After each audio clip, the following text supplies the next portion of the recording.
Olá, seja bem-vindo a este vídeo.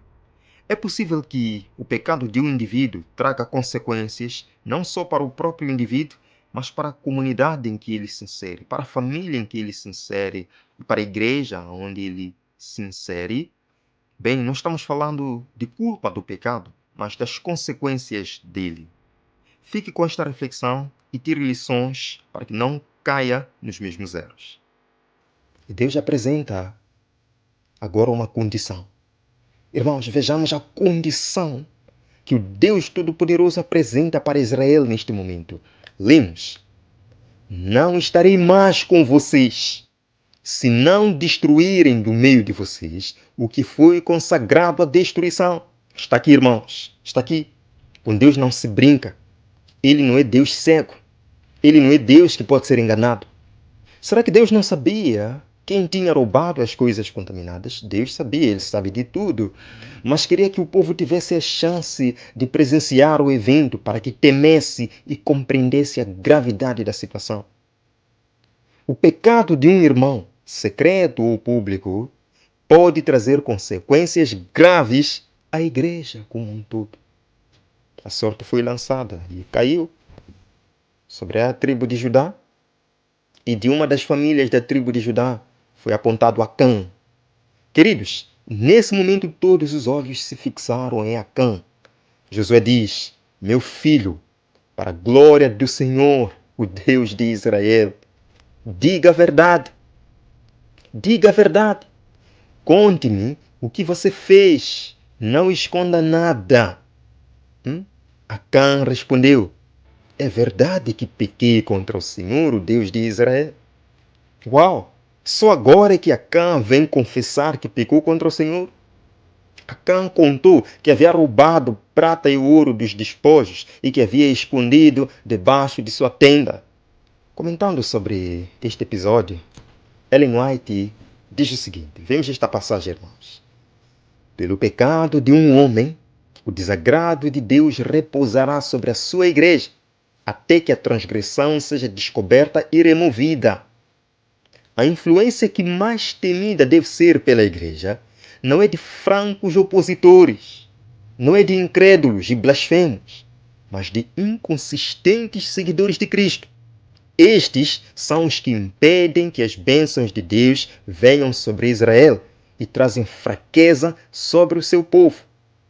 Quando a igreja está em dificuldade, quando existem a frieza e o declínio espiritual, dando ocasião a que os inimigos de Deus triunfem, então, irmãos, vejam bem, então, em vez de cruzar os braços e lamentar a sua infeliz condição, sim, investiguem os membros se haverá algum Acã no acampamento.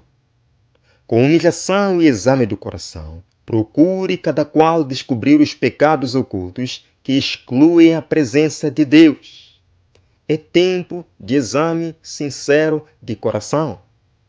Como é que nós queremos manter a nossa posição de igreja remanescente rumo a Canaã, enquanto retemos os comportamentos contaminados? Como é que queremos reter a nossa posição de igreja remanescente rumo a Canaã, enquanto retemos entretenimento mundano? Enquanto retivermos as coisas contaminadas, não conseguiremos vencer os nossos inimigos. Irmãos, a Bíblia diz que Acã foi apedrejado. Por quê? Acã foi apedrejado. Por quê? Alguém vai dizer, porque ele pecou. Ah, sim, porque ele pecou. Mas a Bíblia diz que se confessarmos os nossos pecados, ele é fiel e justo para nos perdoar e nos purificar de toda mancha. Glória a Deus. O problema de Acã não foi somente o ter pecado, mas principalmente de esconder o seu pecado. Esse foi o maior problema de Acã. Quantas oportunidades Acã teve de arrependimento? Vamos lá contar. Primeira oportunidade, quando os homens retornaram derrotados. Ele poderia ter parado e pensado: o que foi que eu fiz? Mas ele não falou nada para Deus naquela ocasião. Quando Josué e os sacerdotes estavam curvados, chorando e clamando ao Senhor, Acã não falou nada, ficou calado. Continuou guardando seu pecado em silêncio, até que foi tarde demais. Ele foi descoberto pela investigação. Quantas oportunidades de arrependimento você já ignorou, meu querido irmão, minha querida irmã? Qual será a sua última oportunidade? Você não sabe. Ellen White, em Testemunhos para a Igreja, volume 3, página 272, diz o seguinte: entre nós, há os que, como Acã, farão confissões quando for demasiado tarde para se salvarem. É isso mesmo, irmãos. É isso mesmo. Vem aí uma sacudidura de peneira, onde tudo que puder ser sacudido, sacudir-se-á. No areal do Senhor não ficará alguma coisa contaminada. Deus chama o seu povo a uma maior consagração, pois o dia se aproxima.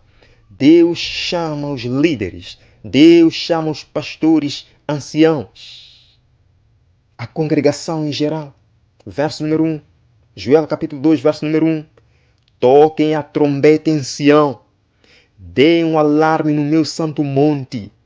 Tremam todos os habitantes do país, pois o dia do Senhor está chegando, está próximo. Aleluia! E porque o dia do Senhor está chegando, qual deve ser a nossa atitude como povo de Deus em Sião? Verso 12, irmãos. Agora, porém, declara o Senhor, voltem-se para mim de todo o coração, com jejum, com lamento e com pranto. Esta foi a atitude de Josué e dos anciãos, lembram? Lembram quando o povo foi derrotado? Lembram qual foi a atitude de Josué e dos anciãos? Sim, irmãos, que o povo todo se converta, que haja jejum no areal do Senhor, que haja pranto no areal do Senhor, não festa de música dançante. E continua: rasguem um coração e não as vestes. Voltem-se para o Senhor, o seu Deus, pois Ele é misericordioso e compassivo. Um Deus muito paciente e cheio de amor. Bem, amigos, em tudo isto nós vemos que o pior erro de Acã foi ter escondido seu pecado. Todos nós pecamos, podemos ser surpreendidos pelo mal, mas a pior coisa que nós podemos fazer é encobrir o nosso pecado. De acordo com a primeira carta de João, capítulo 2, o objetivo de Deus é que nós não pequemos. Filhinhos, estas coisas vos escrevo para que não pequeis. Se todavia alguém pecar, temos advogado junto ao Pai. Temos Jesus Cristo em quem pedir o perdão dos nossos pecados. Mas quando nós retemos, escondemos as nossas faltas, escondemos os nossos pecados, estamos assim pecando contra o Espírito Santo. Pois a palavra de Deus nos diz: aquele que encobre a transgressão jamais prosperará, mas aquele que confessa e deixa alcançará misericórdia. Confesse hoje todos os teus pecados e desfrute de uma vida de paz, serenidade, na certeza da vida eterna em Jesus.